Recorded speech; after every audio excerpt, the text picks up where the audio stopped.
This is WSBK-TV 38 Boston, and good morning everybody, I'm Peter J. Wiggins for TV38. Today is Wednesday, September 17th, 1980, and here are the news headlines on this Wednesday morning.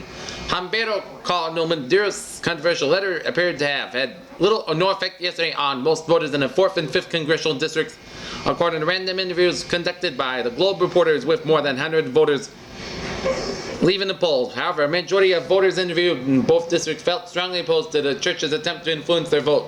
In his pastoral letter released last Thursday and sent from a large number of Catholic pulpits Sunday, Cardinal Madeiros urged Roman Catholics to vote against political candidates who favor federal funding for abortions. The particular targets of the letter were State Representative Barney Frank, a Democratic candidate in the 4th District primary, and U.S. Representative James M. Shannon, a Democratic candidate in the 5th District, both of whom favored Medicaid funding and abortions.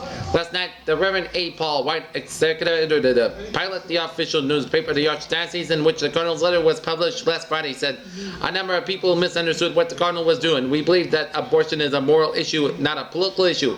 The issuance in the pastoral letter was not political, but abortion is a moral issue, not a political issue. I think people have misunderstood it," Reverend White said. Small number of voters yesterday said their opinions were reinforced by that.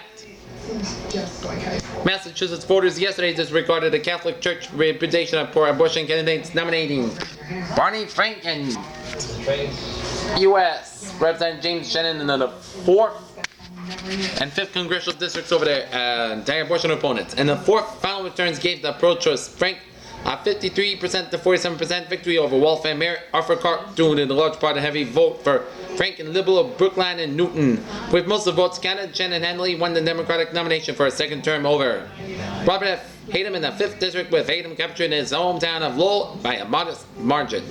"We have won," Frank said simply to supporters at his Framingham headquarters late last night. Both Clark and Hayden had hoped to benefit from Humberto Cardinal Madeiros' denunciation last week of abortion and lawmakers who support it. Senator Edward M. Kennedy, who campaigned for both Shannon and Frank, congratulated both men on their primary victories. "They are nominees in the best tradition of Democratic Party," Kennedy declared. Voter turnout was higher than normal in both districts, but the statewide turnout appeared to be the record low of 23.77% in 1972 due to the large number of uncontested seats for all the offices.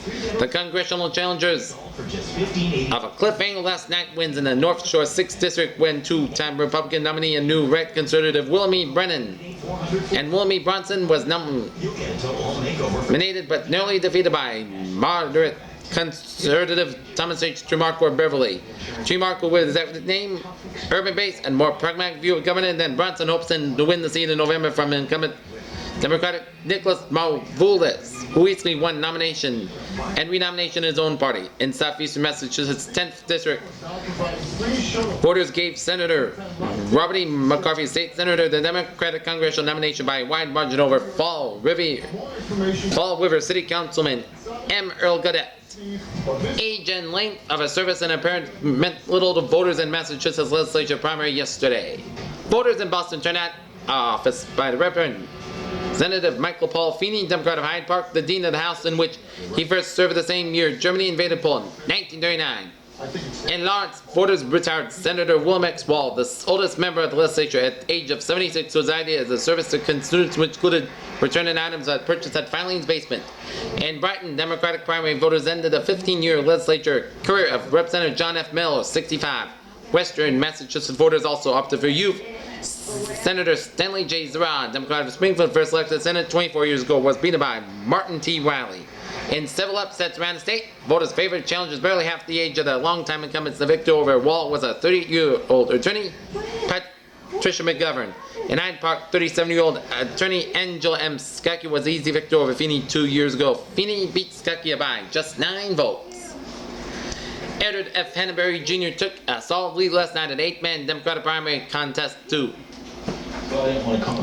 second to succeed Liberal Republican John J. Buckley as sheriff of the Middlesex County with a little over half of the vote tally. Hanbury had a 10,925 vote lead over his nearest competitor, Vincent P. Klempa, president of Somerville Board of Aldermen. Hanbury, a deputy sheriff civil process, had been endorsed by Buckley, who stepped aside after a decade in sheriff.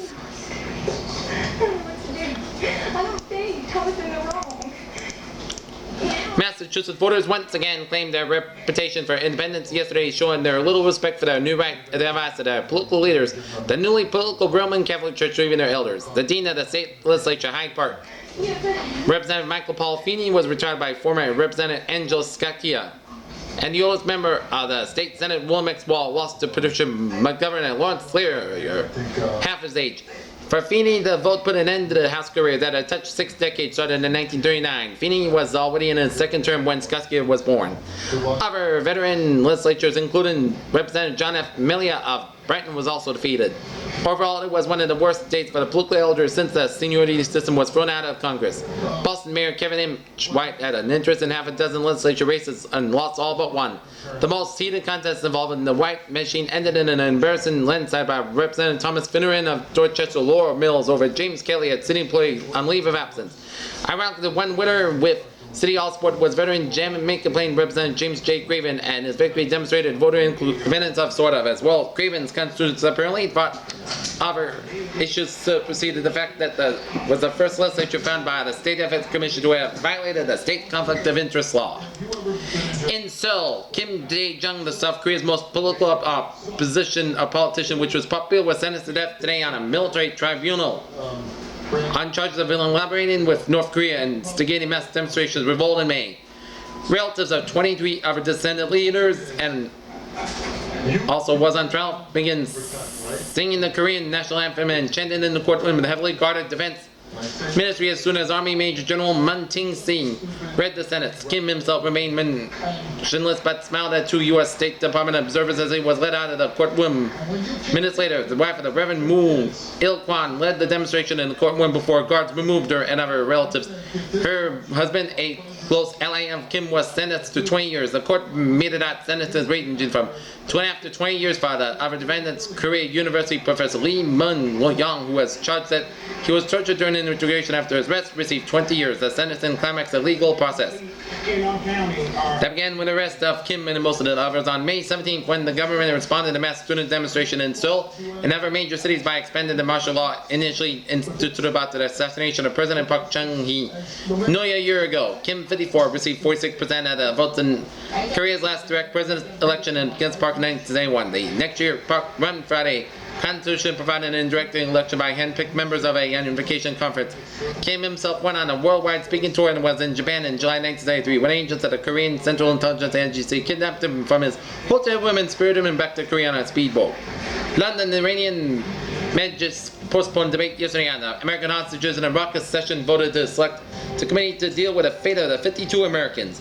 President Jimmy Carter campaigned in Atlanta said there was no prospect at this time for an early resolution of the hostage stalemate. Carter's comment appeared aimed at clarifying early statements that had been taken and not mistaken at variance with Castro's assessments of its Secretary of State Edmund S. Muskie. The decision to the Majlis over Parliament to turn the hostage over to the special committee was taken over the objection of some deputies amid calls the extraditionist by its hostages. The action effective postponed parliamentary debate that was to decide how Iran will deal with the hostages. Tehran radio was monitored in London said the Majlis were voted this assessment majority to refer the hostages. Share what's important to you every day with the Morning. Boston Police Commissioner Joseph M. Jordan has decided to return to his former rank of superintendent in chief while remaining in charge of his department in a move designed to increase his $35,000 a year salary to $53,000, several police sources said yesterday. Jordan had been unwilling to accept Mayor Kevin H. White's offer to return to a rank with a stipulation that he would still run the department carrying the title acting commissioner, but according to sources, Jordan, who at one point had been rumored to be considering resigning because the city council would not approve a raise, has decided to accept the offer and doing what so Jordan would be following the lead of Fire Commissioner George Paul, who raised his salary by agreeing to hold the rank of chief while serving as commissioner.